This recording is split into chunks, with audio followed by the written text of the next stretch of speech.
Kitab Hakim-Hakim.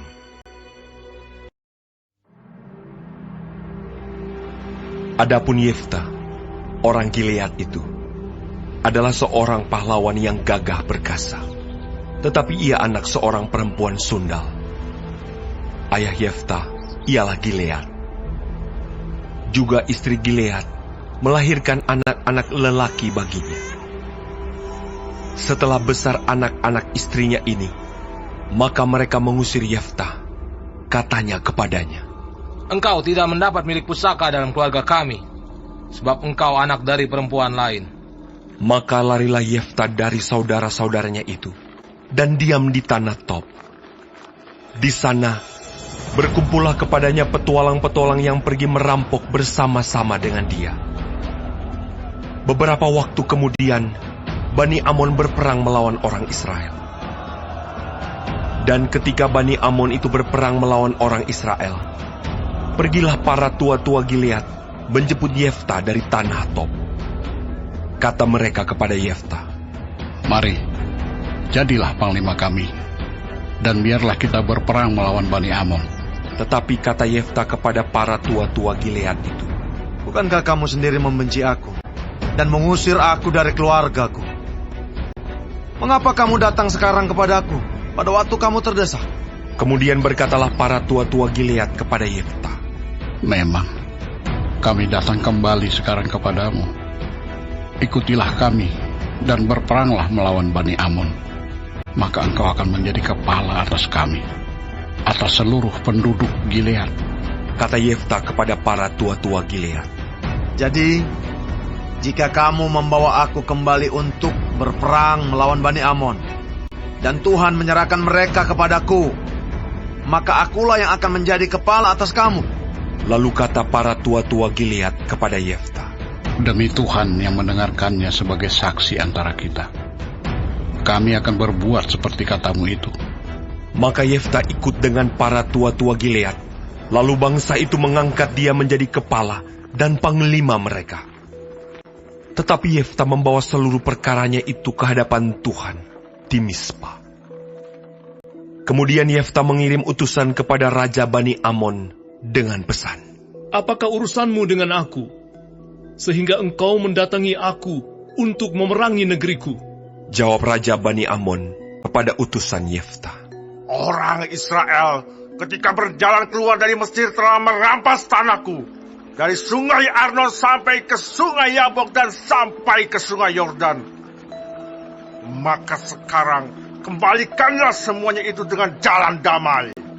Lalu Yefta mengirim pula utusan kepada Raja Bani Amon dengan pesan, "Beginilah kata Yefta, orang Israel tidak merampas tanah orang Moab atau tanah Bani Amon. Sebab ketika berjalan keluar dari Mesir, orang Israel melalui padang gurun sampai ke Laut Teberau dan tiba di Kades. Ketika itu orang Israel mengirim utusan kepada Raja negeri Edom dengan permintaan, 'Izinkanlah kiranya kami berjalan melalui negerimu ini.' Tetapi Raja negeri Edom tidak mau mendengar. Mereka mengirim juga utusan kepada Raja negeri Moab, tetapi Raja ini menolak. Maka orang Israel tinggal di Kades. Kemudian mereka berjalan melalui padang gurun, menempuh jalan keliling, tanah Edom dan tanah Moab. Lalu sampai ke sebelah timur tanah Moab. Maka berkemahlah mereka di seberang sungai Arnon, dengan tidak masuk daerah Moab, sebab sungai Arnon itulah batas daerah Moab. Lalu orang Israel mengirim utusan kepada Sihon, raja orang Amori, raja di Hesibon, dan orang Israel meminta kepadanya, 'Izinkanlah kiranya kami berjalan melalui negerimu ini sampai ke tempat yang kami tuju.' Tetapi Sihon tidak percaya kepada orang Israel yang hendak berjalan melalui daerahnya itu. Maka dikumpulkannyalah seluruh rakyatnya. Ia berkemah di Yahas, lalu berperang melawan orang Israel. Tetapi Tuhan, Allah Israel, menyerahkan Sihon dengan seluruh rakyatnya ke dalam tangan orang Israel, dan mereka dikalahkan. Sehingga orang Israel menduduki seluruh negeri kepunyaan orang Amori, penduduk negeri itu. Demikianlah dimiliki orang Israel seluruh daerah orang Amori itu, dari sungai Arnon sampai ke sungai Yabok, dan dari padang gurun sampai ke sungai Yordan. Maka sekarang Tuhan, Allah Israel, telah merebut milik orang Amori bagi Israel, umatnya. Apakah engkau hendak memiliki pula tanah mereka itu? Bukankah engkau akan memiliki apa yang diberi oleh Kamos Allahmu? Demikianlah kami memiliki segala yang direbut bagi kami oleh Tuhan, Allah kami. Lagi pula, apakah engkau lebih baik dari Balak bin Sipor, Raja Moab? Pernahkah ia menuntut hak kepada orang Israel? Atau pernahkah ia berperang melawan mereka? Ketika orang Israel diam di Hesibon dengan segala anak kotanya, di Aroer dengan segala anak kotanya, dan di segala kota sepanjang kedua tepi sungai Arnon selama 300 tahun. Mengapa pada waktu itu engkau tidak melepaskan kota-kota itu? Jadi aku tidak bersalah terhadap engkau, tetapi engkau berbuat jahat terhadap aku dengan berperang melawan aku. Tuhan, hakim itu, dialah yang menjadi hakim pada hari ini antara orang Israel dan Bani Amon. Tetapi Raja Bani Amon tidak mendengarkan perkataan yang disampaikan kepadanya oleh utusan-utusan Yefta. Lalu roh Tuhan menghinggapi Yefta. Ia berjalan melalui daerah Gilead dan daerah Manasye, kemudian melalui Mispa di Gilead, dan dari Mispa di daerah Gilead, ia berjalan terus ke daerah Bani Amon.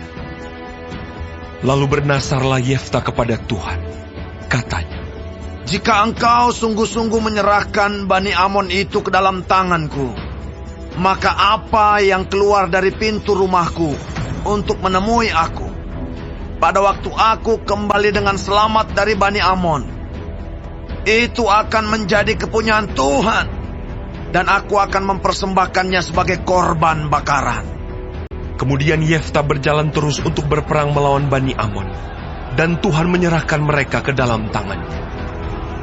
Ia menimbulkan kekalahan yang amat besar di antara mereka, mulai dari Aroer sampai dekat Minit, 20 kota banyaknya, dan sampai ke Abel Keramim, sehingga Bani Amon itu ditundukkan di depan orang Israel. Ketika Yefta pulang ke Mispa ke rumahnya, tampaklah anaknya perempuan keluar menyongsong dia dengan memukul rebana serta menari-nari. Dialah anaknya yang tunggal. Selain dari dia, tidak ada anaknya laki-laki atau perempuan. Demi dilihatnya dia, dikoyakkannyalah bajunya sambil berkata, Anakku, engkau membuat hatiku hancur luluh, dan engkaulah yang mencelakakan aku. Aku telah membuka mulutku bernasar kepada Tuhan, dan tidak dapat aku mundur. Tetapi jawabnya kepadanya, Bapa, jika engkau telah membuka mulutmu bernasar kepada Tuhan, maka perbuatlah kepadaku sesuai dengan nasar yang kau ucapkan itu. Karena Tuhan telah mengadakan bagimu pembalasan terhadap musuhmu, yakni Bani Amon itu. Lagi katanya kepada ayahnya, Hanya izinkanlah aku melakukan hal ini. Berilah keluasan kepadaku 2 bulan lamanya, supaya aku pergi mengembara ke pegunungan dan menangisi kegadisanku bersama-sama dengan teman-temanku. Jawab Yefta, Pergilah. dan ia membiarkan dia pergi 2 bulan lamanya. Maka pergilah gadis itu bersama-sama dengan teman-temannya menangisi kegadisannya di pegunungan. Setelah lewat kedua bulan itu, kembalilah ia kepada ayahnya, dan ayahnya melakukan kepadanya apa yang telah dinasarkannya itu. Jadi gadis itu tidak pernah kenal laki-laki. Dan telah menjadi adat di Israel, bahwa dari tahun ke tahun, anak-anak perempuan orang Israel selama 4 hari setahun meratapi anak perempuan Yeftah, orang Gilead itu.